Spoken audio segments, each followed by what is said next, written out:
Welcome to Countermeasures. I'm Rebecca Costa, and I'll be your host for another hour of unbiased, agenda-free news.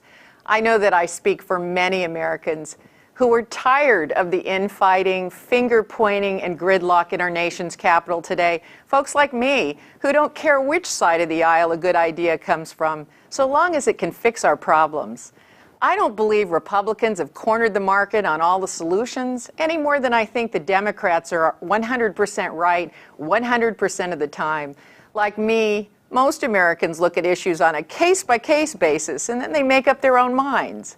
But in order to understand our most pressing issues, we need some facts. And that's what we do here on Countermeasures. Every week we go straight to an expert to find out what's really going on and what we have to do to get on with the business of fixing our problems that have been hanging around for decades now. Today our guest is London bureau chief for the New York Times and one of the most knowledgeable journalists about terrorism in the Middle East, Mr. John Fisher Burns. This weekend, as I watched the coverage of the 10th anniversary of 9/11, almost all of it was from the perspective of witnesses and victims. But how did the events of 9/11 change the world? In just a few minutes, Burns, who's been on the forefront of breaking news about Al-Qaeda and Osama bin Laden, will give us a much-needed international perspective on how other nations were affected. But before he joins us, let's say hello to our all-knowing, all-seeing chat czar this morning. Good morning, Meredith. What did you think about the coverage of 9/11? Good morning, Rebecca. The coverage of 9/11 I was very, very pleased with how respectful and reflective it was. I spent most of my time yesterday watching people reading the names at the Ground Zero site. I just thought it was very well done. And I don't know if you saw the National Geographic documentary that was done, but that also was approached in a factual documentary way as opposed to this over-the-top narrative. I just thought it was very, very respectful. I found it to be a very emotional time for me. I was surprised. My first reaction as we were approaching the 10th anniversary was I was a little afraid because I thought that anniversary would be used by terrorists. And I think a lot of people that I talked to were worried as we came upon that 10th anniversary. But I really was disturbed to discover that I'm still very emotional about those events, even a decade later, and not just in terms of my sadness, but also in terms of my fear as well. How about you? I feel like it's almost still a detached event that, just for me, that it's this far off thing that happened in the past that I'm trying to connect with, but I am going to New York tomorrow and we'll be going and spending some time at the Ground Zero site to see if I can feel more connected to what happened. It was, for me, I was much younger and hearing about this, it just sounded so out of the realm of anything I could have possibly imagined that it didn't even seem real at the time. Thank you, Meredith, and I'll check back with you in a few minutes, but I know you and I both share that deep emotion for the news that I hope that we never lose. I really do. I'm so glad that you're riding shotgun with me today. These events at 9/11, they didn't just shake the very core of all Americans, but there were events that shaked our world. And I have to be careful, and I guess I want to put this expression out to all Americans, that let's be careful that the remembrances of yesterday don't re-energize our fears. I noticed that, I had to travel here to Los Angeles yesterday, and I decided to drive, and I had to be honest with myself that the reason that I decided to drive was because I was afraid to be a passenger on a plane on that particular anniversary date. It's been a decade, and it's time not only for me to get over my fears, but other people as well. So I just want to be the first to admit that I myself wound up driving at a time when I probably should have just gotten on a plane and not let the terrorists affect my behavior, certainly not a decade later. And you probably have some feelings about that as well. And as always, I offer you the opportunity to weigh in at my website at www.RebeccaCosta.com. I'd love to hear about how you felt about the 9/11 ceremonies and speeches and the reading of the names, and also what you've done to sort of overcome your fear of flying on that day and other days that might be targets for terrorism. And now we're going to go to our bad policy for the week. This past week, President Obama unveiled the American Jobs Act on the House floor. The program is a mix of payroll tax cuts and new investments in things we need to do anyways: repair schools, build up the nation's transportation infrastructure, and save homes that have fallen prey to foreclosures. It's important to note that economists from both the right and the left agree that the measures proposed in the new jobs plan would work. There's now going to be a debate about whether the plan goes far enough, but no one debates whether it will create jobs. They just wonder how many, and is it worth $450 billion of taxpayer money? Last week, I made a suggestion on this program that would immediately generate new jobs in America, and I have to say, I've never received such a tidal wave of emails. Most were pretty supportive, but there were some folks that called the idea naive, and some went so far as to call me anti-business. Now, as many of you know, I'm not anti-business. In fact, I owned my own business for 25 years. And what's more, I don't believe that every solution to our problems has to be initiated by government.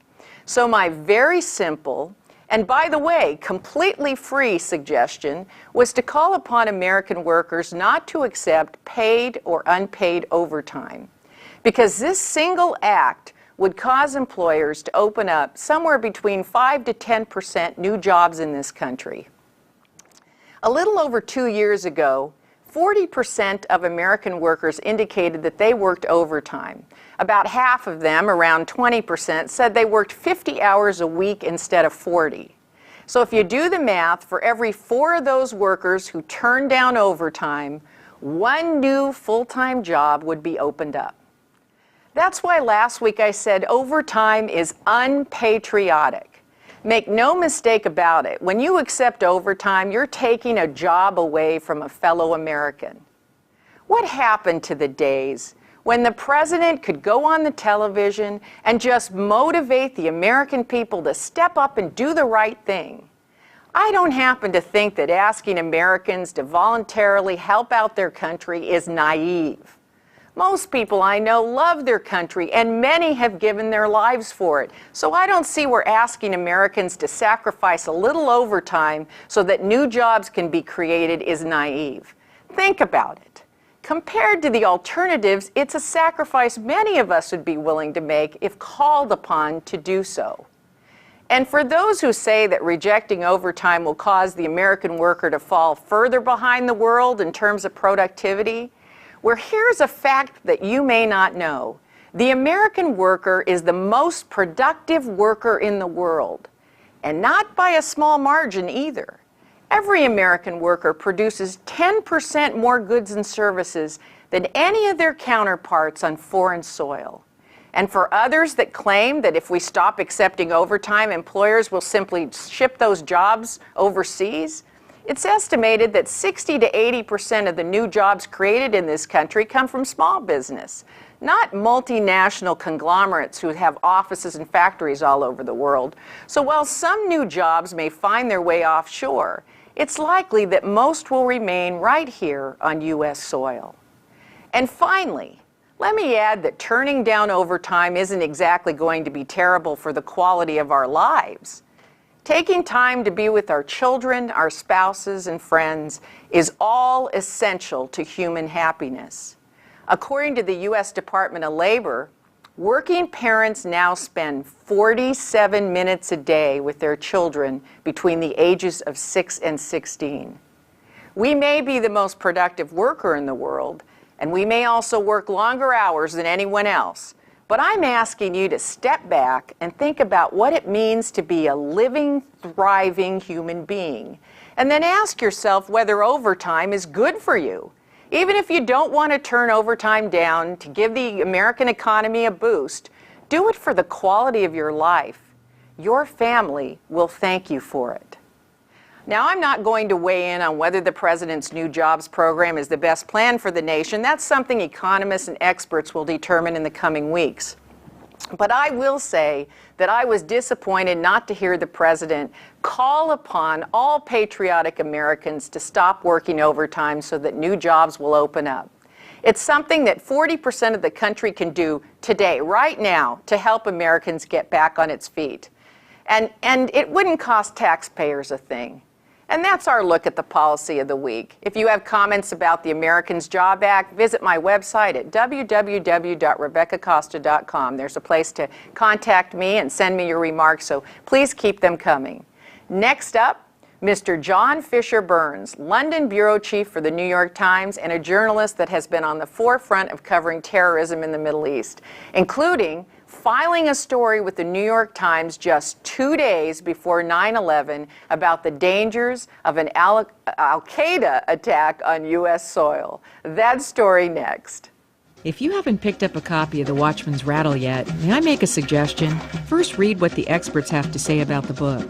Go to www.RebeccaCosta.com, where you'll find reviews written by game changers such as Sir Richard Branson, Trudy Styler, Tina Brown, Donald Trump, Senator Bill Bradley, and two-time Pulitzer Prize winner Dr. Edward O. Wilson. The Watchman's Rattle was recently named the top science book of 2010 by the American Library Journal. Over 50 reviews and articles from experts at the New York Times, Inc. magazine, CNN's Larry King Live, the Huffington Post, and the San Jose Mercury News are also available on the website. If you haven't picked up your copy of The Watchman's Rattle, a page-turner that spells out why governments, experts, and leaders have become gridlocked and can no longer solve our most dangerous problems, don't wait. Read what the critics have to say. Order your first edition copy today. Available at bookstores everywhere and Amazon.com. Welcome back to Countermeasures.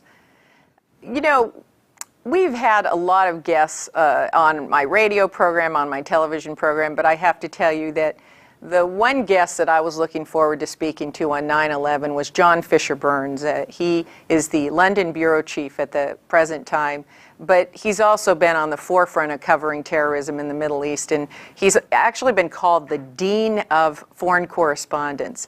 And we have him, I believe, on a Skype call with us. Is that correct? John, welcome to Countermeasures. You're very welcome. It's wonderful to speak to you again. You know, I know that you happen to be covering Al-Qaeda and tracking Osama bin Laden in Yemen just prior to 9/11, and that you filed a story about your concerns about some attack on U.S. soil just 2 days before the events of 9/11. I wanted to open the program with you being able to talk about that and then your reaction when you saw what had happened on that fateful day.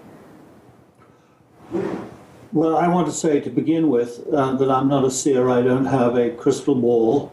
And the story that I had written that was pending publication on the weekend before 9/11, and indeed was still pending publication on the morning that those two planes hit the towers, resulted from an assignment of mine by the New York Times in the years that preceded 9/11 as the chief Islamic correspondent, Islamic affairs correspondent, which had taken me many times to places that have become very familiar to Americans since 9/11, including the Yemen, where, as your viewers will recall, there had been an attack in October 2000 on the USS Cole that killed 17 sailors and injured seriously, in many cases, several dozen others.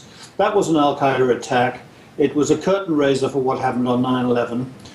That sent me working, I have to say, with Peter Bergen, who your viewers may also know, former CNN producer who has become a foremost expert on terrorism in the modern world. And it sent me delving deep into audio and videotapes that bin Laden had made in the months before 9/11, in which there was ultimately, in a speech that bin Laden made to a wedding of his son outside Kandahar in January or February 2001, a very clear threat that Al-Qaeda intended to attack America. The phrase, as I recall it, that was most outstanding, and he appeared to be talking to an audience that he was messianic in aspect, wearing white robes against a blue sky, talking, as it seemed, to people who had enlisted as suicide bombers. And he said, we will attack America in their own places. We will make them weep in their places as they have made us weep in ours. And then he talks to these people and he says, you can't see who they are. But we know now that at that time, there were some of those 19 people who boarded those planes on 9/11 in those al-Qaeda camps around Kandahar at the time. And he says, this is not the real world. You will be afraid, but the real world lies beyond in paradise. Now, I had written about this, and I want to be clear, there was no suppression of the story by the New York Times. It was just one of those things. We write long stories. They're held in what we call an overheld queue. There wasn't space for it in the 3 days before 9/11 for one reason and another. And so there it was, still on the overheld list of the New York Times foreign desk when the planes hit the towers. Now, I just want to take a point to make it clear to our viewers on overheld that basically you filed this story 2 days before 9/11, but it wasn't held back for political reasons or anything other than there was just a lack of space in the New York Times. Absolutely. And so they were planning to run it. There didn't seem to be any sense of urgency about it. So, in hindsight, you think, well, gosh, they should have run it, but, hindsight's always 20/20. So I want to make it clear that this wasn't any conspiracy. This was just no room in the paper. There were those in the aftermath of 9/11, conspiracy theorists who always leap on these things, who ultimately made something of that the New York Times had this story. But I have to confess, the conspiracy theorists tried to make it into something that it really wasn't.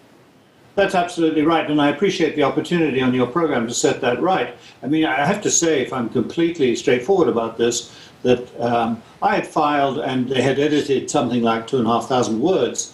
It's a big chunk of type. My editors have often told me in my now 6-year career at the New York Times that they'd appreciate more brevity. And because the story was so long, it was difficult to get in. And in precisely, if I have an opportunity to nail this down, on the Sunday, September the 9th, 2001, when I had expected that story to run as a front page story, and let's be clear, it didn't say planes are going to come and hit the towers. It just said, Gardner's talking about coming to America. On Sunday, September the 9th, actually on the afternoon of Saturday, the foreign desk of the New York Times had a problem because they received from Afghanistan that day a story by a colleague of mine, Barry Birak, describing the start of a trial of Christian proselytizers. They included a number of Americans, Australians, Germans, and others who'd been arrested by the Taliban and charged with an offense that carried a potential death penalty of attempting to convert Muslims in Afghanistan to Christianity. And one of the editors said to me, it's difficult for us to publish 2 front-page stories on the same day dealing with an Afghan issue. We'll hold this. Right. So you'll understand that these are the sorts of decisions that are made every single day in newspapers. Of course, and that's the way it goes, and there didn't seem to be any immediacy with the story, and I really do want to clarify that because, as you know, in the last week we've heard every type of conspiracy theory, and they're manipulating facts to fit the conspiracy theory, and I want to make it clear that decisions are made every day with regards to what makes it into the paper and what doesn't. And I just want to go on record as saying I don't believe you should shorten your stories. I know you have a lot of pressure to get out of these long, in-depth essays, and I think we need more of that, even though I know that our attention spans are getting shorter and shorter and shorter, but that in-depth coverage is such a rare thing, and at a time when we need more facts than we need entertainment, I have to go on record as saying that even if they do hold your stories for a couple of extra days, you stay with it. Now, given the fact that you had already filed that story, when you saw the visual images coming over the television and other internet devices, was your first response, that's Al-Qaeda? I mean, did you know instantly? I did. You would have had to have been, even when the first plane, those dreadful images that we've seen again, replayed again and again over the last 72 hours, of the first plane hitting the first tower, it looked to me, the first thing I saw was the impact damage. I didn't actually see, and I don't think many of us did until some time later, that extraordinary video of the first plane hitting the North Tower from the north side. Many millions of us, hundreds of millions of us, saw 16 minutes later the second plane, American Airlines Flight 11, as I recall, swinging in from the southwest and hitting the South Tower. But I have to say, and I was sitting with my wife. I was home on leave, and I was sitting with my wife in our home in Cambridge, England, our home away from home. And I said to her then, this is definitely Al-Qaeda. As a matter of fact, there was a postscript to the story of my story about what bin Laden had said about coming to America, which was that Richard Holbrooke appeared on CNN that day. I was actually watching CNN's coverage, and astonished me by saying something to the effect of that this should not be such a surprise to readers of the New York Times because it was in the New York Times on Sunday. And he named me. Richard was somebody I had known for many years. And I was astonished. I thought, what's he talking about? This story never ran. It was on the overhead list in the New York Times. So I called him. I had his mobile number on my telephone. And Richard, as you know, went on to become, in the Obama administration, a major figure in the Afghan policymaking in Washington. Unfortunately, he died about a year ago. But Richard told me on that morning on a mobile phone from New York, well, I always read the New York Times on Saturday afternoons and evenings, the early editions on the website. And I said, but this thing never appeared. He said, well, actually, it did. It's true, it did appear on the website, and it stayed on the website for quite a long time because at that time we had a staffing issue on Saturday and Sunday nights. In other words, it had been mistakenly released to our website because there was an expectation that it would be in the print edition, and it shouldn't have been, and it was struck down. So at least Richard Holbrooke had seen. So some people did see it on the New York Times website, which is a good reason to subscribe to the New York Times website, I think. You know, we have a question coming in from our chat czar. We have viewers submit questions for our guests, and Meredith, our chat czar, is signaling me that there's a lot of activity on the chat room, so I'd like to go over to Meredith. What do you have for us, Meredith? Well, first and foremost, nice to meet you over Skype, John. Thanks for being with us. And to let you know that our viewers have the ability to go on Twitter, write in questions as it's happening right now, as you're speaking with Rebecca, and use our hashtag, which is Countermeasures, CMWRC, and then I'll be able to see the questions and lob them to you and Rebecca. So we have one from Loopthink, and the question is, what is the real threat today now that Osama bin Laden is gone? Are we in more danger? Are we safer? What's your opinion on that? Well, I had a long conversation. I had a long conversation with Tony Blair, as you'll recall, was the Prime Minister of Britain at the time these events occurred and became, in effect, President Bush's closest outrider in the wars in Afghanistan and Iraq. And we discussed that issue. And he feels, and I think he's right, that bin Laden, Al-Qaeda, were at the furthest end, as he put it, of a spectrum that threatens us in the Western world, and indeed threatens probably more than us, the nations of the Islamic world, which is to say that the extremist views that Osama bin Laden propagated and which led directly to the attack on the Twin Towers have a large resonance among people in the Islamic world who are themselves not extremist. Radical Islamism has gathered a tremendous groundswell of support across the Muslim world. There are something in the order of 1.5 billion Muslims in an arc crescent that stretches all the way from the Atlantic coast of Africa in Mali, Morocco, all the way east to the Pacific Islands. And that he feels, I think he's right, that the work that we have to do, both with, as it's now called, hard power, but more often with soft power, is to deal with that. And that's a very, very long business. I asked him if he thought it was 100 years war, and he said no, he thought it was the work of at least a generation. We're talking about 20 to 25 years. And it will involve tackling, for example, poverty and deprivation and hopelessness amongst hundreds of millions of people. That's not going to happen quickly. It will involve looking at our policies in various parts of the world and asking to what extent we have contributed to that radicalization. This is not going to be a short endeavor. I agree. And you know, when I look at the events of 9/11, I happened to be traveling in Milan, Italy, just shortly after 9/11. And you know, there was such a unifying effect. There were people that spilled out into squares, and the Italian government put up big jumbotrons in the main square in Milan, and it filled up with thousands of people with sleeping bags and candles, and they brought their children to watch the coverage. And really, there was a sense of great grief all over the world. I know most of our coverage was about the witnesses and the victims, the direct victims of 9/11, but this seemed to be an event that touched the whole rest of the world. And you were in London at the time. Can you give us a flavor about what you experienced happening in Europe at that moment? Well, I think there was, of course, a deep, deep shock, tremendous sympathy for the United States, utter puzzlement and astonishment.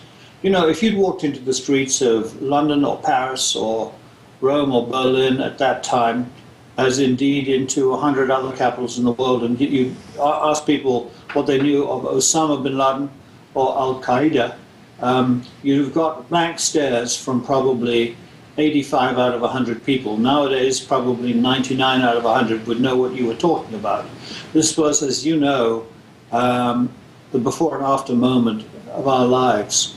People of my age would add to that, of course, the assassination of John Fitzgerald Kennedy in November 1963, though that had nothing like the implications for America and the world in the long term, as I believe it now, that did 9/11.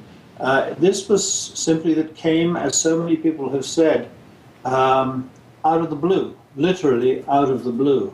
And we've had a lot of catching up and learning to do in the last 10 years. I think I have to say of the media and of the New York Times, though it was also true of other major newspapers in America, that we had done quite a bit of work about Al-Qaeda.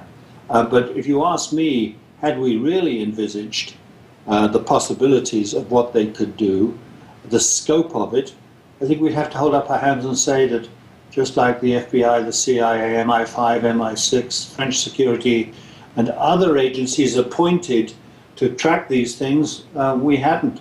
We had not anticipated anything on this scale. Mm-hmm. John, I see that we've got another viewer question headed your way. Meredith, what do you have?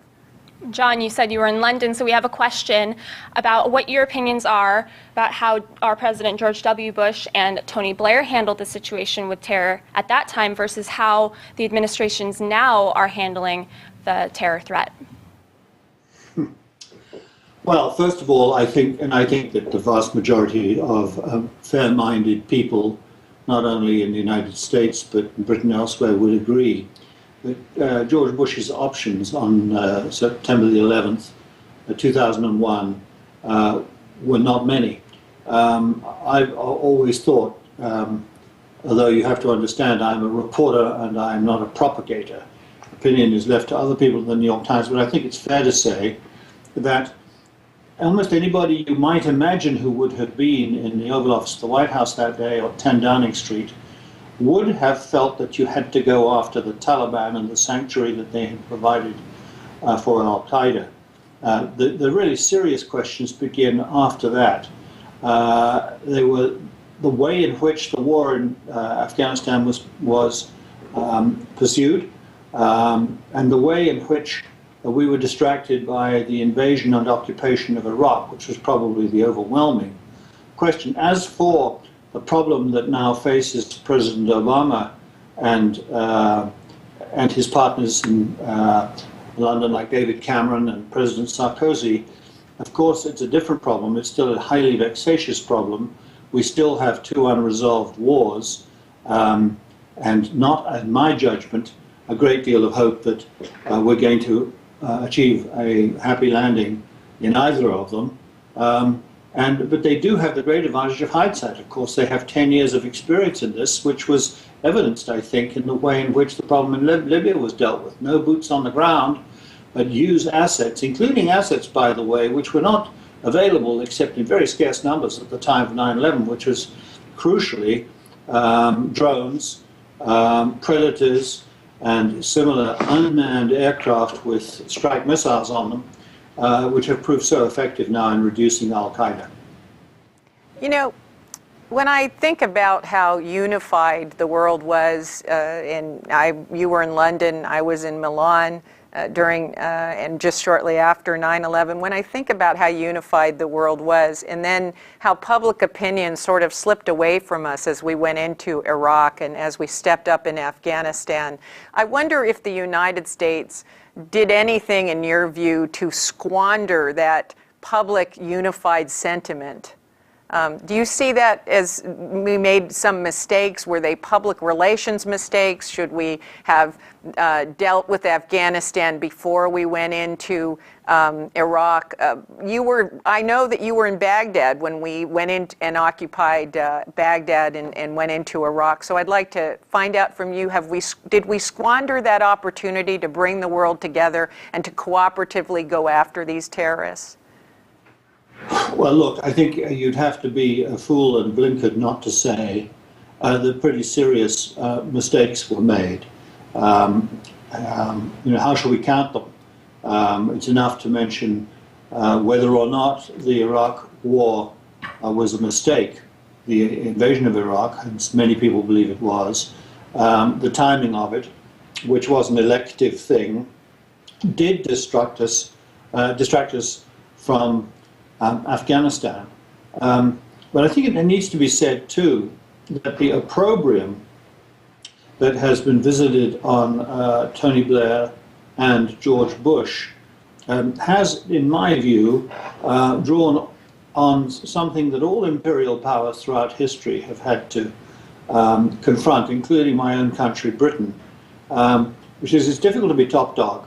There are going to be a lot of people who don't like you, especially if you combine preponderant economic political power with massive military power.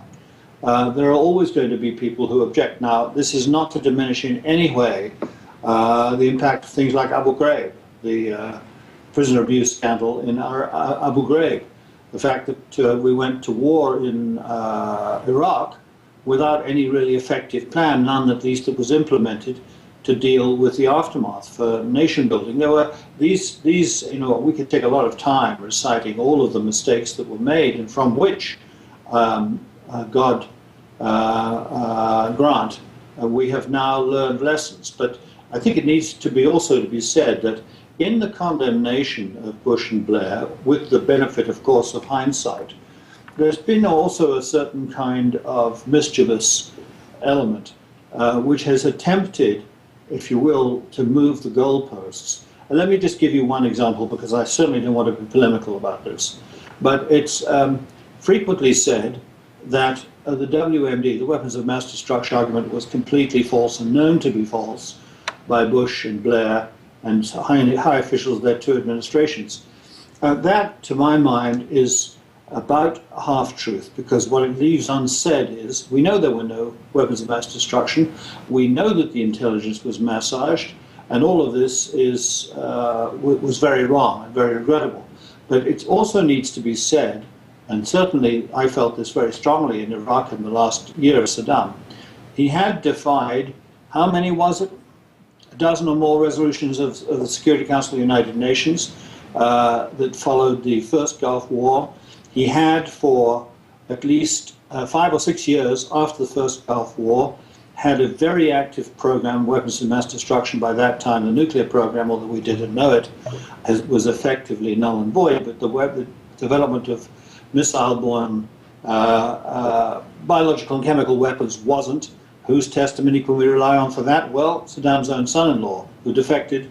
He was the head of the program and spilled the beans to the CIA and MI6 in Amman, Jordan, in, as I recall, 1996. And I saw right up to the very last moment how the last of the weapons inspections teams sent by the United Nations, literally up to 2 weeks, as I recall, before the invasion, was given a runaround by Saddam Hussein. At the time, I believed, because he did have those weapons of mass destruction, although I now realize that that was a failure of the imagination. The reason that he obfuscated and attempted to negate the work of those United Nations weapons inspectors, it's all in their reports, anybody can access them on the internet, was not because he had the weapons, but because he didn't have the weapons. Well, I know, John, that you have come out publicly and said that history will judge the war in Iraq not based on whether there were weapons of mass destruction or not, but based instead on the 23 years of reign of terror, mass murders, the harboring of terrorists, the funding of terrorists of Saddam Hussein, and that, you know, sometimes it takes history a period of time to correct itself based on the facts rather than just our emotional interpretation of the facts. Well, if I speak personally, I would say this. Actually, I wrote this in a piece from Baghdad in, I recall, January or possibly February of 2003, something I absolutely felt that I had to write from Baghdad, not from the safety of London or anywhere else, which is a piece about how many people Saddam Hussein had killed. And the estimates run all the way up into 1 million, 1.5 million people. Depends on whether you count the numbers of people who died in the Iran-Iraq war that he started. But if you even discount those, we're talking about mass killing. We're talking about, and I've spent a great deal of my life in the world's nastiest places, save only for North Korea. I would say Iraq was by a long way the nastiest place that I have ever been. And my sense of it was that it was odd that our leaders in the Western world chose weapons of mass destruction, which was an ultimately unprovable thing, as their principal argument, when I felt that there was a much stronger argument, if you felt that it was legitimate to use military force. But don't you feel that they took advantage of the fear that there was there after 9/11 and married that to weapons of mass destruction in order to justify it? Because Saddam Hussein had been doing this for 23 years. It's the intersection that I have a problem with between the events of 9/11 and the fear that this generated around the world and in the United States, the great state of grief everyone was in, and then suddenly saying, well, we believe there's weapons of mass destruction. The implication there is, and they're coming your way, isn't it? I mean, why didn't we go into Saudi Arabia? We discovered that the funding and the support for the 9/11 terrorists came out of Saudi Arabia, and yet we maintain a positive relationship with the Saudis. So it just doesn't make a lot of sense that we would go into Iraq right after 9/11. Would you agree? Well, look, I don't want to get in the position of signing on to all of the alarmist arguments that were made for the invasion of I beg your pardon. I think some of our chat people might have found your number. They're very good at getting all over the internet. And so you may get flooded with calls. I'm waiting in my office now.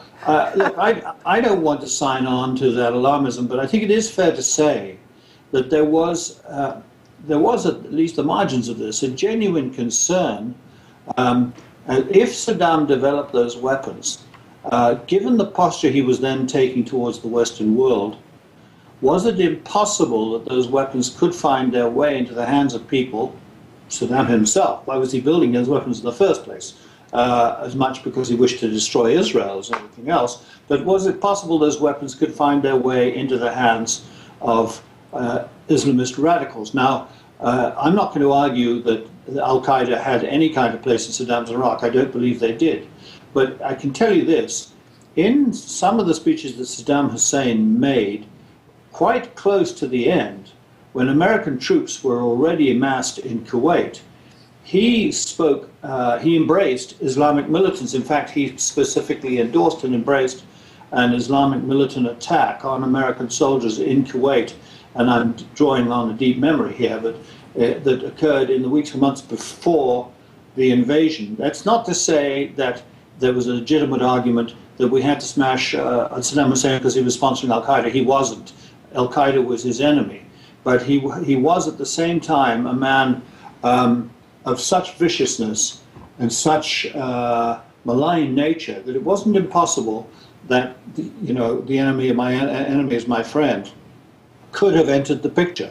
Now, we know now, of course, from hindsight, that a lot of this was overdrawn. But to say that we knew that then, I would say, is not the case. Well, I'm afraid we've run out of time, John, and I knew this was going to happen, but you have to promise me that you'll come back and visit with us again on Countermeasures. Before we go, I want to thank you, John, for bringing an international perspective to 9/11 and for those very long articles in the New York Times, which you have to promise me you will not cut short because I enjoy them so much, and also for just bringing us the direct news from the front lines in the Middle East. I want to thank you for being with us today, John. Not at all. It's a great pleasure. Up next, our Insight of the Week. Our insight this week comes courtesy of Eric in Seattle, Washington. Not long ago, I was speaking in Seattle at a think tank about the biological origins of human violence.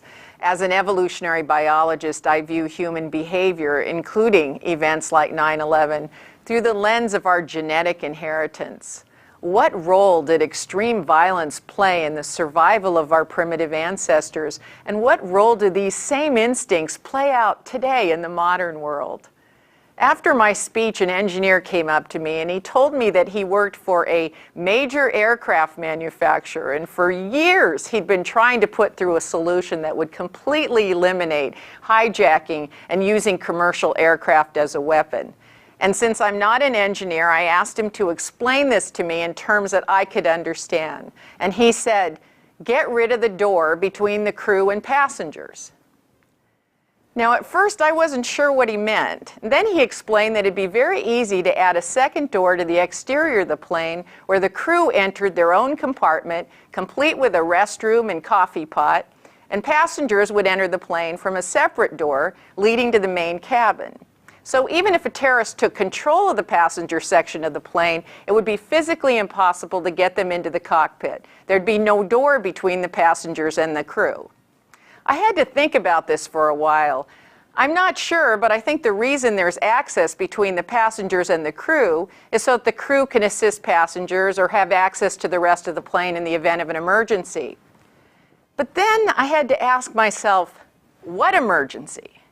The crew is no better trained to manage a heart attack, a terrorist, or a toilet malfunction than a flight attendant. And this isn't the movies where they're going to climb down into the belly of the plane to fix a locked wheel in mid-flight. So I wanted to tip my hat to Eric in Seattle and say, brilliant.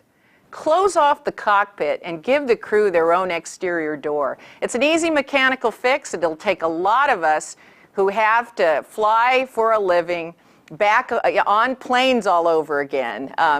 As soon as we know there's no way for a terrorist to physically get into the cockpit anymore, we're going to feel a lot better. And that's our insight for the week. Before we wrap up the program today, I'd like to check back in with Meredith in the chat room one last time. Meredith, what do you have going on there? There was lots of talk when John was on. Our viewers seem to really appreciate his international perspective. I can't wait to hear and see what's going to happen after people get to see what you just said about the planes, so I'll keep you posted.